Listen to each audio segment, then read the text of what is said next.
So back to the channel, guys, in another just video, and I'm back again with another brilliant move game of mine. And yes, I again played a brilliant move, and this time it was with the rook. I gave a brilliant rook sacrifice to checkmate my opponent in the next few moves. So in this game I was playing with the black pieces, and my opponent opened up with the king's pawn opening e4. I replied with e5, bishop c4. This is the bishop's opening, and from here on the bishop's opening can be transformed into anything such as the Italian, the Ponziani, etc. So anyways, after bishop c4 I played knight to c6. This is a book move as well, and opponent played a3, and now I played knight to f6. I just continued with my development, and opponent played d3 and I played d5. And after e takes on d5 I played knight to a5, and I don't know the reason this move is a blunder. And the stockfish switches the advantage from black's hands to white hands after the move knight to a5 is played, and I don't know the reason why. So anyways, opponent continued with bishop to a2, and now I took the pawn on d5 via knight takes on d5, and now we have h3 on the board, and now I played bishop to e6, and after knight to f3 my e5 pawn was under attack. However, I completely missed it and instead played the move h6 and let my opponent take my pawn, and I'm a pawn down as of now. So anyways, I continued with queen to f6. I brought out my queen, and also I attacked the knight, and my opponent moved his knight back to f3, and now I castled queen side, or I castled long, and my opponent castled short. So since this was a opposite side castling game, I was expecting a war like situation, because in opposite side castling games both players get a chance to attack their opponent's kings. So I was expecting just that. Anyways, I continued with g5 and I started my attack, and my opponent played knight to h2, which is a missed win, and she didn't took advantage of the mistake I made, and I don't know the reason why g5 was a mistake.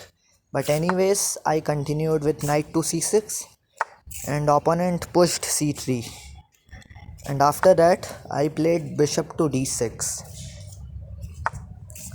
We had knight to g4 on the board, and I moved my queen to g6, and opponent played queen to f3, which is a blunder.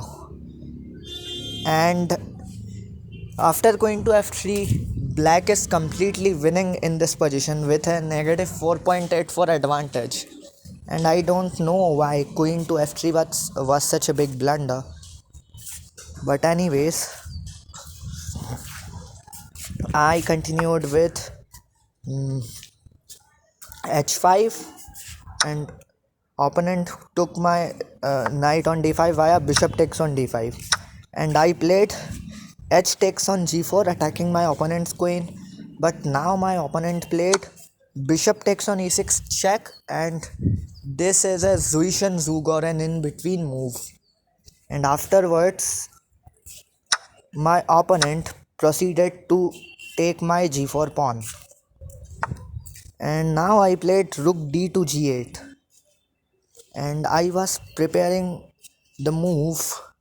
So the main idea behind rook d to g8 was to safeguard the g5 pawn, and I was also thinking of playing rook to h4. And now my opponent played d4, which is again a big blunder, and I still don't know why some moves were such huge blunders by my opponent. Anyways, I continued with the move rook to h4, and I gained a tempo over my opponent's queen, and my opponent had to move his queen to e2. And now I proceeded my attack with g4, and after h takes on g4, it's already a maiden for black now. And in this position I was thinking that yeah, h file is completely open, and if somehow I can bring my queen to the h2 square, then it would be checkmate. But how can I do so? I was thinking about that, and then a very nasty idea came to my mind, and I proceeded to play the brilliant move rook to h1 check. That's the sacrifice of a full rook, but taking the rook leads to a checkmate, and taking the rook is the only option for white to continue. So white proceeded to take my rook via king takes on h1, which was forced, and now I finished my opponent off with this sequence of moves, and I proceeded to win the game. So that was it for today, guys. Hope you liked this video. I hope you all enjoyed this video, and if you enjoyed this video, then please like this video and share this video with your family and friends. And also do not forget to subscribe and clicking the bell icon so you won't miss any of my future videos. Thanks for watching. I'll see you in the next video.